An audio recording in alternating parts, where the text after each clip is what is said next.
საქართველოს მთავრობა რეგიონული განვითარების შესახებ კანონზე მუშაობას იწყებს. კანონპროექტის პირველადი სამუშაო ვერსია რეგიონული განვითარების და ადგილობრივი თვითმმართველობის რეფორმის კომისიის ხდომაზე განიხილეს, რომელიც პრემიერ-მინისტრის ხელმძღვანელობით მთავრობის ადმინისტრაციაში გაიმართა. სხდომის დასრულების შემდეგ კახეთში მომხდარი სტიქიის შედეგებსა და მოსახლეობისთვის ზარალის ანაზღაურების საკითხზეც იმსჯელეს. სალომე ქოქიაშვილი განაცხადებს თემას ახლა მოამბის ღია ეთერში. სალომე, როგორც ვიცი, შენ კახეთის გუბერნატორს ესაუბრე, თუ არის უკვე ცნობილი რა ფორმით მოხდება ზარალის ანაზღაურება?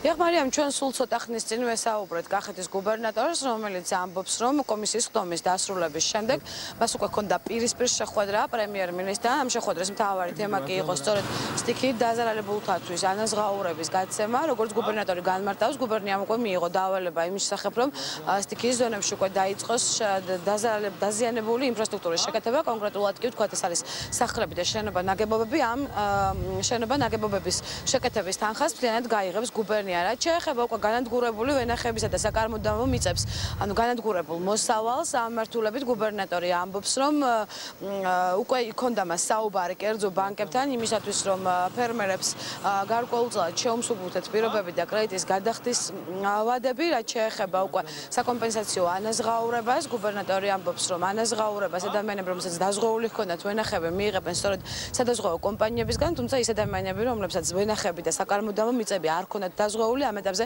სახელმწიფოსგან მიიღებენ მხოლოდ და მხოლოდ შესაძლო მასალას ვაზის გადასარჩენად.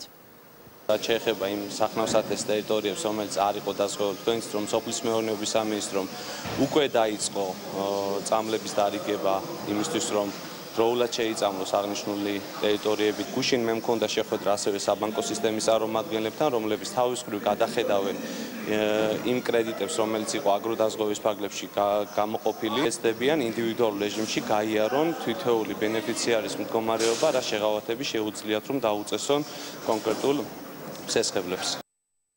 რაც შეეხება თავად კომისიის ხდომას, კომისიის ხდომა იყო უფრო ვთქვათ ფართომასშტაბიანი. ამ კომისიაში შედიან როგორც გუბერნატორები, ისე ვთქვათ დეპუტატები, საკანონმდებლო ორგანოს წარმომადგენლები. დღევანდელი ხდომის ერთ-ერთი მთავარი მიზანი კი იყო მსჯელობა რეგიონული განვითარების შესახებ კანონზე. ჯერჯერობით ამ კონკრეტიკის შესახებ დეპუტატები არ საუბრობენ, თუ კონკრეტულად რა პუნქტები და მუხლებიდან ჩაიწეროს ამ კანონში. ისინი ამბობენ მხოლოდ ერთს, რომ ეს კანონი ხელშეუწყობს რეგიონების განვითარებასა და ადგილობრივი თვითმმართველობების მუშაობის მოწესრიგებას.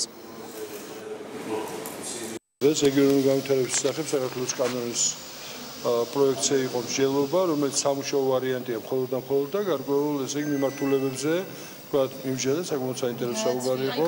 რადიკალურად შეცვლეს ასე ვთქვათ სახელმწიფო პოლიტიკის წარმართვას. ეს არის კანონი, რომელიც გულისხმობს, რომ ყველა დონეზე, ცენტრალურ დონეზე, რეგიონულ დონეზე, მუნიციპალურ დონეზე იქნება სტრატეგიები, გეგმები.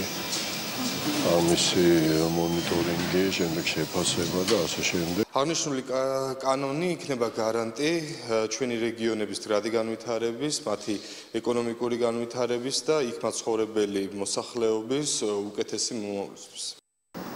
როგორც კომისიის წევრები ამბობენ, ჯერჯერობით არსებობს კანონპროექტი მხოლოდ დევის დონეზე, თუმცა უფრო მეტი კონკრეტიკა ამ პროექტში გაშდება მას შემდეგ, რაც პარლამენტი შეიკრიბება უკვე საშემოდგომო სესიაზე, სწორედ ამ დროისთვის დაიწყება უფრო მეტი და აქტიური მუშაობა კანონპროექტის შესახებ. მადლობა სალომე ქოქიაშვილი საუბრობდა პირდაპირ ეთერში.